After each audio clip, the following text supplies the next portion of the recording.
오늘 말씀의 제목은 눈을 들어 밭을 보라 라고 하는 말씀으로 함께 은혜를 나누고자 합니다. 예수님께서는 나는 포도나무요 너희는 가지니 또한 하나님은 농부시다 이렇게 비유로 우리들에게 말씀해 주셨습니다. 농부가 되시는 하나님께서 원하시는 것은 무엇일까요? 알곡입니다. 쭉정이를 원하지 않습니다. 그러나 성경 말씀에는 바로 알곡과 쭉정이가 있는데 과연 내가 알곡이 되어 있는지 아니면은 쭉정이는 아닌지 우리 스스로를 믿음 안에서 분별해야만 되겠죠. 농부는 봄이 되면은 밭에 씨를 뿌립니다. 이 알곡과 쭉정이의 비유는 그 벼농사를 들어서 비유로 말씀하고 있는데 씨를 뿌리고 난 다음에 싹이 나면은 그 싹에는 아주 힘이 없어요. 그래서 조그맣게 그 싹이 난 것을 물에다가 가둡니다. 비바람에도 물이 지키는 거죠. 그래서 싹에 뿌리를 내려서 자라고 난 다음에 어느 정도 시기가 지나게 되면은 벼이삭이 나오게 되고 그 벼이삭이 알곡이 되기도 하고 아니면은 쭉정이가 되게 됩니다. 근데 오늘 말씀에 보면은 눈을 들어 밭을 보라 휘어져 추수하게 되었도다 그랬습니다. 이 밭을 보라고 하는 것은 저 논밭 이런 들판의 밭도 되겠지만은 바로 우리들의 그 심령, 믿음을 얘기를 하는 거예요. 그래서 이 세상은 율법의 각, 그 위에 예수님께서 성육신의 몸으로 오셨고 오늘날에 있어서는 예수님께서 약속하신 엘리의 성령 보혜사로 말미암는 우리들의 이 심령밭에 오시게 되는 겁니다. 근데 이 밭에서 자란 벼가 휘어져서 추수하게 되었다고 하는 겁니다. 여러분들 벼 농사 짓는 데서 벼꽃 보신 분들 그렇게 많지 않을 거예요. 이게 그 알알마다 조그만해서 거기서 피는 그 벼꽃을 아주 보기가 힘들어요. 근데 이 벼꽃이 필 때는 잠깐이에요. 2시간 안에 이게 수정을 하고서는 사라지기 때문에 아주 보기가 힘든 거죠. 근데 이 벼꽃이 색이 하얘요. 하얘서 벼꽃이 필 때는 아주 희어져 희게 보이는 거죠. 알곡은 어떻습니까? 누렇지 않습니까? 벼는 거 무슨 색깔이라고 그래요? 하여튼 그 누런한 표현이 어쩔까 모르지만은 색깔이 다르지 않습니까? 근데 이 희어지면은 곧 무엇을 얘기하느냐? 이제 추수할 때가 멀지 않았구나 하는 것을 예고하고 있는 겁니다. 그래서 이 싹이 나게 되면은 처음에는 이게 쭉정이로 올라오는 거예요. 쭉정이로 올라올 때는 하늘을 보고 있습니다. 위를 향해 보고 있는 거죠. 이것은 율법 아래에 있는 자는 하늘을 보고 하늘을 섬기는 게 아니라 자기를 내세우고 자기를 자랑하고 자기 주장을 펴는 그것을 의미하는 것이다. 이렇게 볼 수가 있습니다. 그러다가 이 쭉정이가 다 올라오고 그러고 난 다음에 시간이 되면은 그 조그만한 그 벼 나라 안에서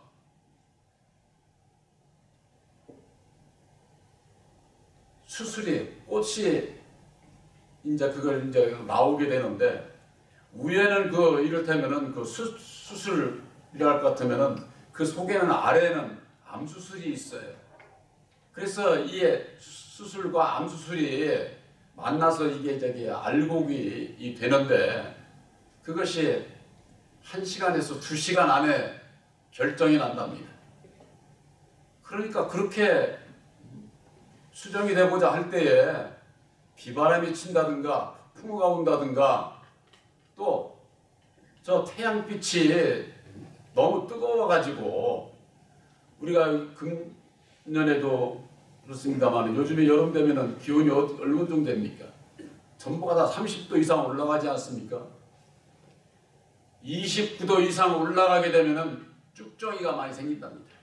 쭉정이가. 이건 제가 뭐 성경 말씀에 29도다 뭐 그런 얘기 있는 게 아니라 과연 예수님께서 이런 그 농사를 비유로 하신 그 이유가 있을 것 같아서 제가 농업진흥청에 들어가서 그 벼에 대한 그것을 좀 알아봤습니다. 그랬더니만 세상에서 그런 그 연구하는 분들이 기록을 한 거예요. 그래서 이 꽃이 필 때에 비바람, 폭풍이 오게 되면 이를테면 농사 망치는 거죠. 그전에도 또한 제가 그런 말씀을 드렸습니다만 농사가 잘 되라고 저는 비료를 많이 쳤더니만은 이게 가지가 많이 생겨가지고 바람이 안 통하면은 스스로 거기서 열이 나가지고 이 전부가 다 쭉정이가 되는 거예요. 저도 그전에 농사 질 때 그걸 몰라가지고 전부가 다 남들은 200평에 4가마니 5가마니를 먹는다는데 한 가마니만 100개는 추수를 못한 적이 있어요. 이게 사람이 씨를 심어서 그냥 저절로 농사가 되는 것이 아니에요. 땅의 기운과 물과 이 태양이 없으면은 열매가 맺어지지를 않는 겁니다. 그래서 알곡이 되는 것도 있지만은 쭉정이가 되는 그것도 많게 되는데 우리 하나님의 백성들이 누구든지 다 원하는 것은 알곡이 되고자 할 거예요. 그러면은 알곡이 어떻게 되느냐? 알곡이 되는 그 길을 알아야만 되지 않습니까? 예수님께서는 그러셨어요. 나는 포도나무요 너희는 가지니 가지가 포도나무에 붙어 있으려면은 바울은 진액이 있어야 된다는 거예요. 진액. 진액이 나와야 접붙임이 되지 않습니까? 그래서 가지가 포도나무에 붙어 있을 수가 있게 되는 것이고 붙어 있음으로 인해서 열매를 맺게 되는 것이죠. 그 진액이라고 하는 것이 뭐냐? 바로 이 세상에 예수님은 중보자로 오셨지만은 다시 오시는 진리의 성령 보혜사는 우리들의 중보자이시에요. 보혜사로 말미암지 않으면은 포도나무인 예수님과 함께 할 수가 없어요. 붙어 있을 수가 없어요. 바로 그것이 갈라디아서 4장 6절 7절에 있는 말씀 그대로예요. 너희들이 아들임으로 아들의 영을 너희 마음 가운데 보내주사 아바 아버지라 부르게 하셨느니라. 너희가 전에는 종이더니 이제는 아들이니 아들이면은 하나님으로 말미암아 유업을 이을 자다. 진리의 아들들을 얘기하는 거죠. 진리의 아들이 되는 알곡이 되는 그 길이 어디 있습니까? 아들의 영 보혜사를 마음에 영접하는 데 있습니다. 여러분들 스스로가 나는 아직 아니야. 나는 뭐 한 게 없어. 아무것도. 여러분들 믿음으로 알곡이 되는 것을 믿으시기 바랍니다. 예수님께서 이루어 주신 새 언약의 십자가의 도를 믿음으로 알곡이 되는 거예요. 믿음으로. 내가 이 세상에서 좋은 일을 많이 하고 뭐 어쩌고 이 세상에서 난 이렇게 살았는데 당연히 알곡이 되겠지. 그건 사람의 생각이에요. 예수님이 어떠한 분인 것을 알고 믿는 믿음으로 된다고 하는 것, 이거 정말 참 이게 조금도 사람의 생각에 있지를 않습니다. 벼가 씨를 뿌리고 싹이 나고 이삭이 나오고 때가 되면은 그저 그냥 무슨 열매 맺고 알곡 추수하는, 그렇게 알기 쉽지만은 그 과정이 하나님의 그 경륜 섭리를 따라서 우리를 알곡으로 택하시는 구원의 그 섭리의 과정, 그것과 똑같아요.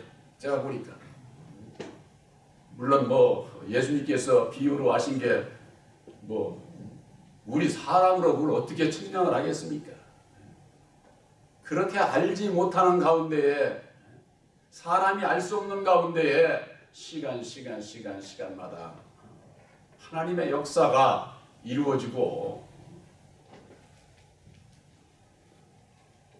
그런 가운데에 알곡이 되어가면서도 그저 저절로 알곡이 됩니까? 그렇지 않습니다. 여름 되면은 비바람 폭풍을 겪게 되고, 그런 그 과정을 통해서 넘어지지 않는 자, 쓰러지지 않는 자,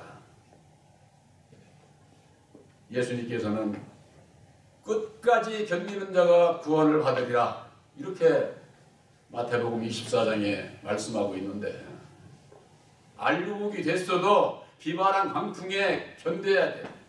과실이 견디지 못하면 떨어지면 그냥 낙과예요. 농부가 그런 낙과를 좋아하지 않습니다. 끝까지 견뎌서 정말 농부의 마음에 드는 그런 알곡이 되어야 된다, 그 말이에요. 그런 알곡이 추수할 때가 됐다고, 너희가 저 눈을 들어 밭을 보라는 거예요. 휘어져서 이제는 추수할 때가 되었다는 겁니다. 이 밭을 보라 그러니까 저 논밭을 보는 것이 아니라 오늘날의 교계의 하나님의 백성들의 이 심령의 밭을 보라고 말이에요. 보라고.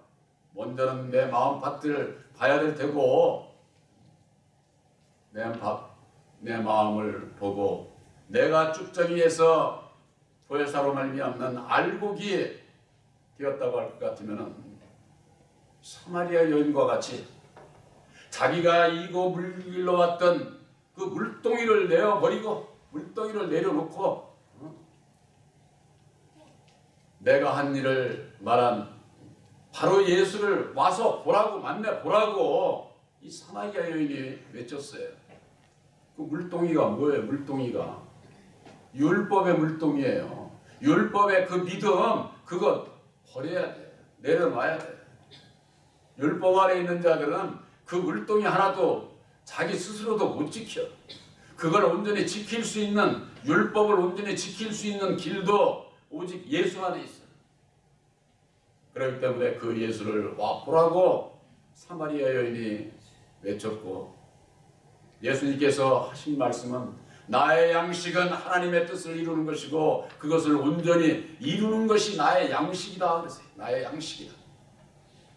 예수님께서 말씀하신 그 양식, 이 세상에 먹고 마시고 그런 양식, 그게 아니라 예수님께서 이루어주신 세원약인 십자가의 도 안에서 하나님의 뜻을 깨달아 알고 그것을 온전히 이루는 바로 믿음과 행함을 얘기를 하는 거예요. 믿음과 행함.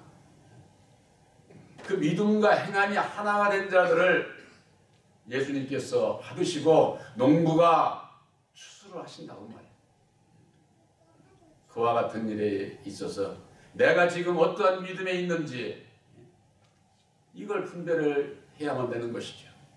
저는 분명히 여러분들에게 말씀드립니다.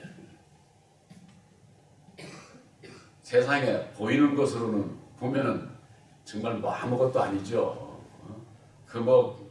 교인이 많은 것도 아니고 무슨 세상에서도 내놓을 곳이 있는 것도 아니고, 그러나 여러분, 예수님께서 바로 여러분들 마음속에 약속의 성령 보혜사를 보내주셔서 여러분들을 진리의 아들들로 택하신 것을 확실히 믿으시기를 바랍니다. 씨를 뿌리지 아니하면 과정도 없고 알곡을 추수할 수도 없지 않습니까? 그 씨 뿌리는 자가 누구예요? 씨 뿌리는 자가 있고 거두는 자가 있는 겁니다. 근데 여기 오늘 말씀해 보면은 요한복음 4장 36절에 거두는 자가 이미 싹도 받고 영생에 이르는 열매를 모으나니 이는 뿌리는 자와 거두는 자가 함께 즐거워하게 하려 함이니라 그랬습니다. 뿌리는 자. 많은 분들이요, 예수를 믿고 구원받으라고 나가서 외치고 전도하고 교인을 데리고 오면은 씨를 뿌리는 건 줄 알아요. 사람이 뿌린 씨는 뭐예요? 율법의 씨밖에 못 뿌려요. 율법의 씨는 열매를 맺을 수가 없습니다. 이게 씨 뿌리는 이게 비유도 이게 비밀인데,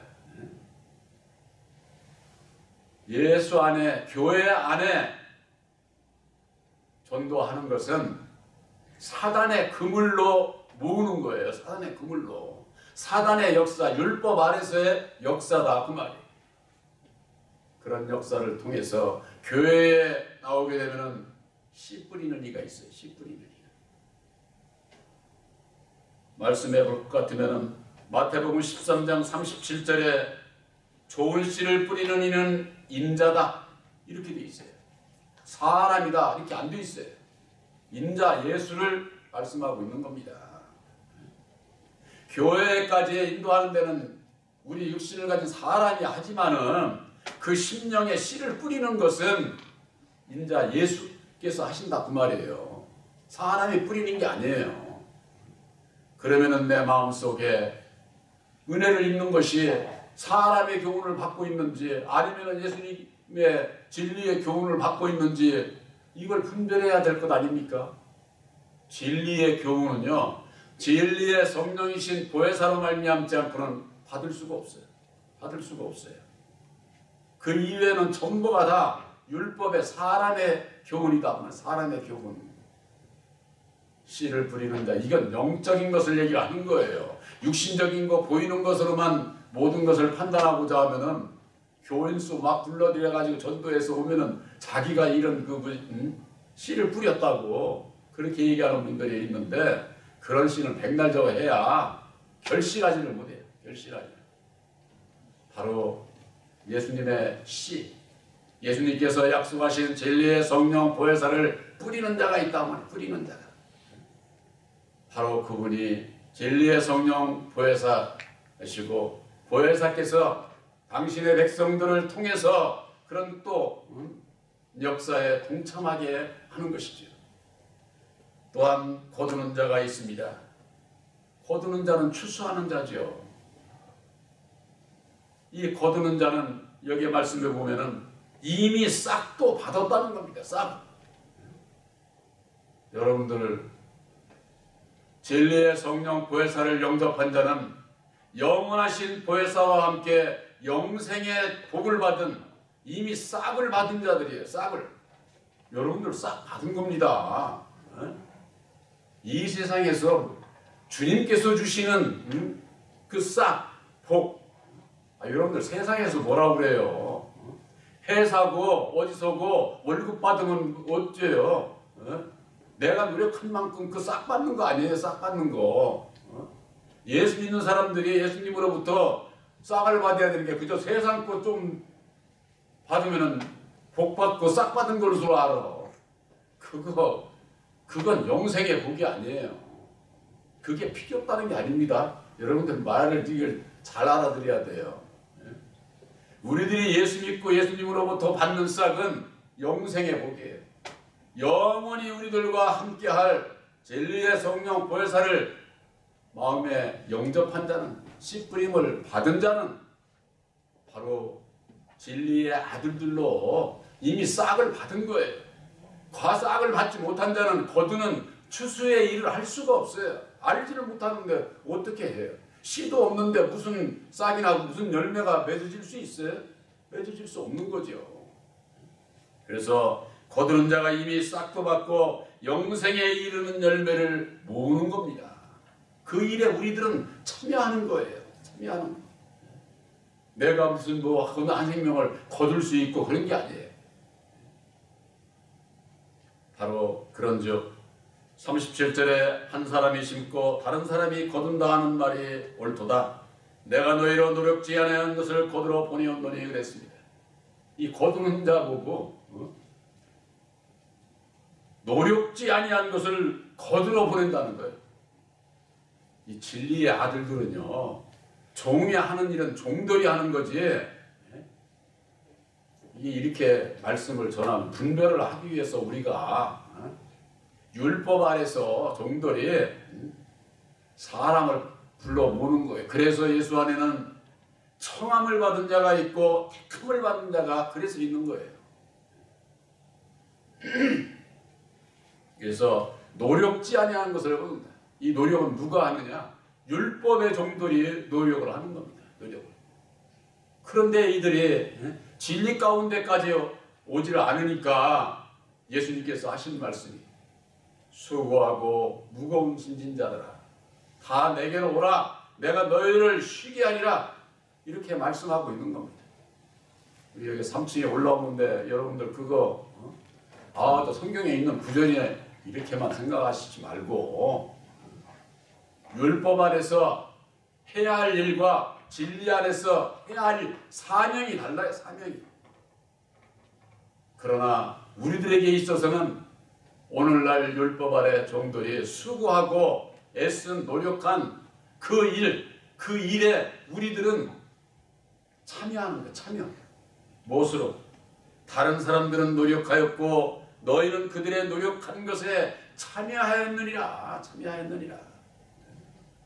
노력은 그들이 다 한 거예요. 다. 우리가 한 거 별로 없어. 여러분들 교회 나와서 전도 얼마나 했습니까? 일반 교회에서 얘기하는 전도 얼마나 했어요?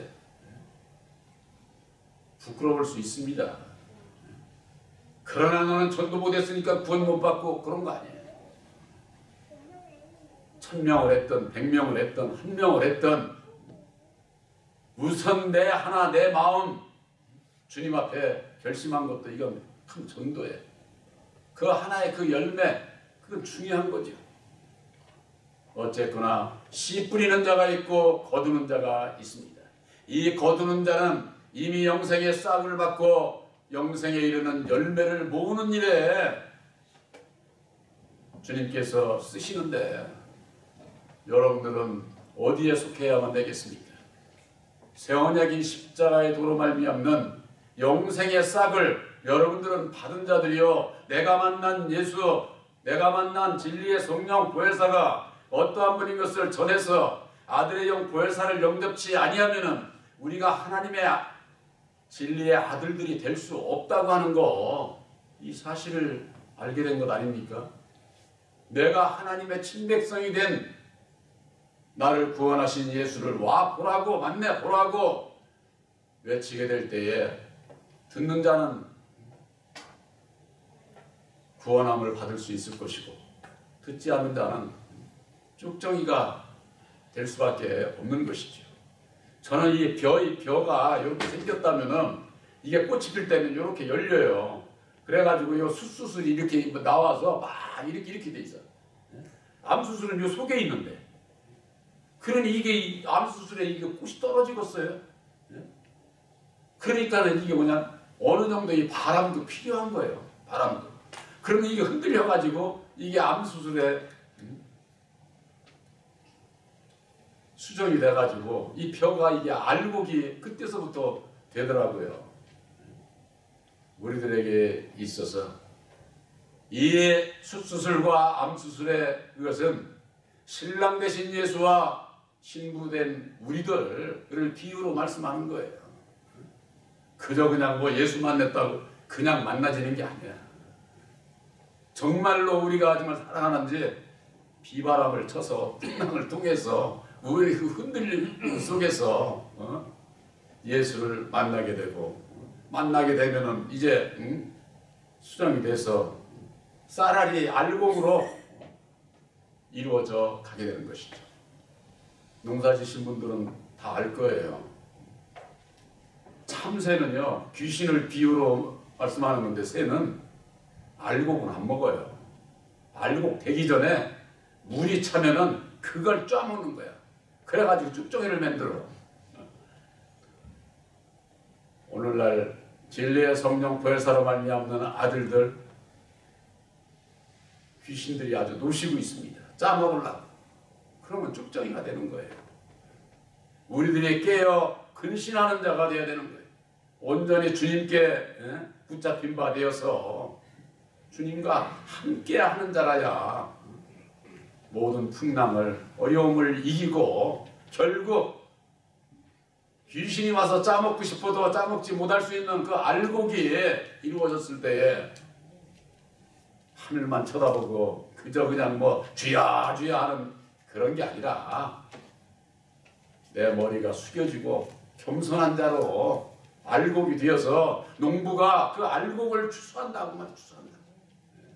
이와 같은 그 과정,